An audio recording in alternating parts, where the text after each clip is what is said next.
the surveyor who found footsteps that never left the snow. I've been working as a freelance land surveyor for almost 15 years. Most of my assignments take me deep into remote wilderness, the kind of places where you can spend days without seeing another human being. Usually, it's just me, my equipment, and miles of untouched forest stretching in every direction. To be honest, I always preferred it that way. Or at least, I did until 4 years ago. Back then, I accepted a contract to survey boundary markers in the mountains near the Clearwater region of Idaho. Calling that place remote doesn't even begin to describe it. From the nearest road, I still had to hike nearly 6 miles before I reached the location where I planned to set up camp. Like I always did, I reported my route to the local ranger station before heading out. I packed enough food and supplies to survive for an entire week. Everything felt routine. Everything felt normal. The first day went exactly as planned. I located 3 boundary markers, recorded every measurement, finished my work before sunset, and returned safely to camp. The weather forecast had predicted cold temperatures with only light snowfall. And for once, the forecast was actually right, at least for the first day. By the second morning, everything changed. The snow started falling harder than anyone had expected. It wasn't just a little more than the forecast. It was enough to transform the entire mountain. Every rock, every slope, every trail disappeared beneath fresh snow. The next boundary marker was only about a mile away. I remember standing there looking toward the direction I needed to go. I should have turned back. I should have stayed in camp until the weather improved. Instead, I convinced myself it wasn't that far. Just one more marker. Then I'd head back. Looking back now, that single decision may have been the biggest mistake of my life. The terrain became almost impossible to navigate. Fresh snow hid loose rocks beneath the surface. The hills turned into sheets of ice. Every single step carried the risk of sending me downhill. I moved as carefully as I could, slowly, deliberately, testing every foothold before putting my full weight down. For a while, it worked, until it didn't. As I climbed down a short embankment, my right boot landed on a patch of black ice I never saw. The ground vanished beneath me. In an instant, I lost all control. I slid down the slope faster than I could react. Snow exploded around me. Branches whipped across my face. I reached for anything I could grab, anything at all. After nearly 15 feet, my hand caught a thick tree root. It stopped me just before the slope dropped away even farther. For several seconds, I couldn't breathe. My heart pounded so hard it felt like it was trying to escape my chest. Then the pain hit. A sharp, burning pain exploded through my right ankle. I tried convincing myself it wasn't serious. I pushed myself back onto my feet. The moment I put weight on my leg, pain shot through my entire body. I couldn't stop myself from groaning. I knew immediately something was wrong. Walking became almost impossible. Every step felt like someone was driving a knife through my ankle. I stood there in the falling snow, angry at myself. There was no one else to blame. No boundary marker, no job, was worth getting stranded out there. So I abandoned the survey. Without another thought, I turned around and began the slow, painful journey back toward my campsite. Every step hurt. Every minute felt longer than the last. Then, something caught my attention. There were footprints on the trail ahead of me. Boot prints. Fresh ones. Their edges were still sharp despite the snowfall. Someone had passed through not long before I got there. I wasn't immediately concerned. Hunters sometimes came through these mountains. Occasionally, members of the property owner's crew visited the area. Running into another person wasn't impossible, so I kept moving, trying my best to ignore the throbbing pain in my ankle, trying to focus only on getting back to camp before darkness fell. But I had no idea. Those footprints were only the beginning. As the afternoon slowly faded, the forest grew quieter, the snowfall became heavier, and the light around me disappeared much faster than I expected. I kept following the trail back toward camp, one slow step after another, trying not to put too much weight on my injured ankle. That was when I started hearing something behind me. At first, I ignored it. Forests make strange sounds all the time. Branches shift, snow slides from the trees, animals move through the brush. None of that was unusual, but the longer I listened, The more certain I became, it sounded like footsteps, soft, steady, keeping the same rhythm as mine. I stopped walking. The sound continued for another second, maybe two, then silence. Every hair on the back of my neck stood up. I slowly turned around. Nothing, just endless rows of snow-covered trees disappearing into the growing darkness. I listened carefully, the wind, falling snow, nothing else. After a minute, I convinced myself I was imagining things. I turned back toward the trail and started walking again. For several minutes, everything was quiet. Then the footsteps returned.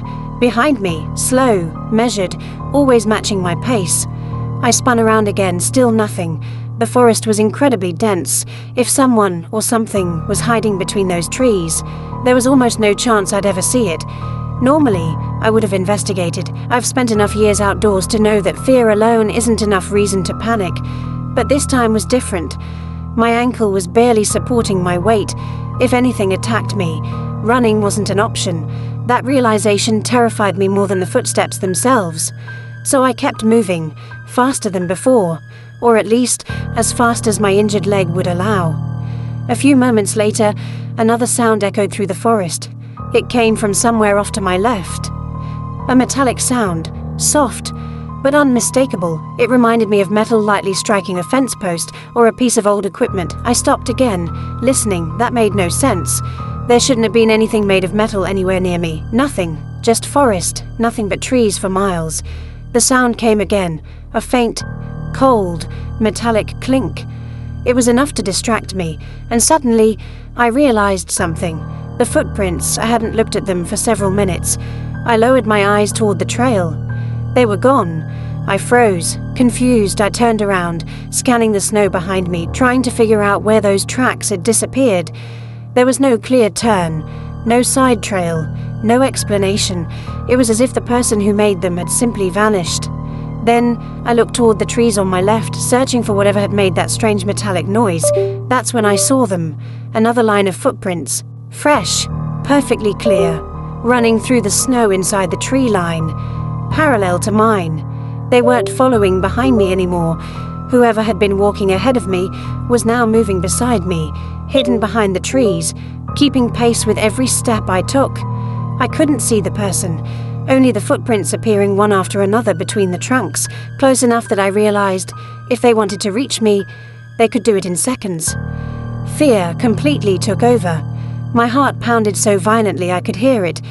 Every instinct told me to stay quiet, to keep walking, to pretend I hadn't noticed. Instead, I made the worst decision possible. I called out, "Hello." My voice disappeared into the snowy forest. No answer. I waited. 10 seconds. 20. Nothing. Only silence. That silence somehow felt even worse.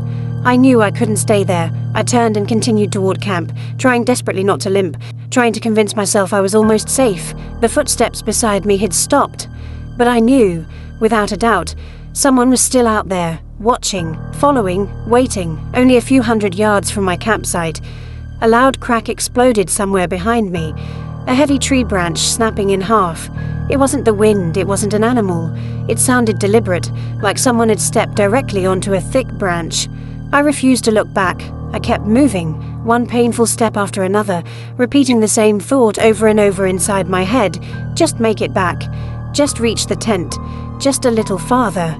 Eventually, the familiar outline of my campsite appeared through the falling snow. Relief washed over me. For the first time in nearly an hour, I believed I had made it. I believed the nightmare was finally over. I couldn't have been more wrong. By the time I finally reached my campsite, night had completely taken over. The forest had disappeared into darkness. The only things I could hear were the wind and the steady snowfall covering everything around me. I limped toward my tent as quickly as I could, but the moment I stepped inside, a chilling realization hit me. That thin layer of fabric wasn't protecting me from anything. If someone had followed me all the way here, the tent might as well have not existed. I wasn't safe, not even close. Without wasting another second, I began packing my equipment. Every movement sent another wave of pain through my injured ankle. But pain didn't matter anymore. All I wanted was to leave that mountain. Immediately, I shoved everything into my backpack as fast as I could. Sleeping bag, food, survey equipment, anything that wasn't absolutely necessary, I was prepared to leave behind. My hands wouldn't stop shaking. I kept listening to the silence outside, waiting, expecting something. Then it happened. Footsteps, right outside the tent, slow, heavy, crunch, crunch, crunch. The sound circled around me, not toward me, around me, like whoever was out there was taking their time, studying the tent, studying me. I stood completely still, barely breathing. There was nowhere to run, nowhere to hide. If that person decided to cut through the fabric, there would be nothing I could do. The footsteps continued circling. Once, twice, again. Minutes passed. At least they felt like minutes. Then, without warning, everything became silent. Not a single sound. No footsteps, no branches moving. Nothing. That silence frightened me even more because I never heard whoever it was walk away. They had simply stopped. I knew I couldn't stay there. Whether someone was outside or not, I had to leave. I tightened the straps on my backpack, took one long breath, reached for the zipper, and stepped into the freezing night. The instant I looked toward the trees, I screamed. There was a man standing just inside the tree line, completely motionless, watching me. He hadn't been hiding. He wasn't trying to sneak closer. He simply stood there, staring. Even from a distance, something about him looked horribly wrong. He appeared extremely old. His skin looked pale, almost grey. His body was painfully thin, like someone suffering from a long illness. His clothes hung loosely from his frame. And even through the darkness, he looked sick, not just sick, almost as if he were already dying. I couldn't move. Neither could he. We simply stared at each other. Seconds passed, maybe longer. I slowly raised both hands, trying to show I wasn't a threat. I don't want any trouble. My voice barely came out. The old man didn't answer. He didn't nod. He didn't blink. He just kept staring. The silence between us felt unbearable. Every possible outcome raced through my mind. If he attacked me, I couldn't run. If he had a weapon, there was nothing I could do. All I could do was wait. Finally, after what felt like forever, the old man spoke. His voice was low, calm, almost gentle. He looked directly into my eyes and said, "You're a lucky man." Nothing more, just those 4 words. Then, without another sound, he turned around, walked deeper into the forest, and disappeared among the snow-covered trees. I never saw him again. For several seconds, I remained frozen exactly where I stood, trying to understand what had just happened, trying to convince myself it was over. Then survival took over. I finished packing everything I could carry. I didn't care that it was the middle of the night. I didn't care that a snowstorm was still raging. I left that campsite immediately. Every painful step away from that place felt better than spending another minute there. Eventually, I made it back to civilization. A doctor later confirmed what I already suspected. My ankle had been severely sprained. He told me I was lucky I hadn't completely destroyed it by continuing to walk. I also reported the strange man to the authorities. They took my statement, but deep down, I knew nothing would ever come from it. No one was ever found. No explanation was ever given. For nearly a year after that, I refused every winter contract. Eventually, I returned to remote surveying. It's how I make my living, and it's the work I know best.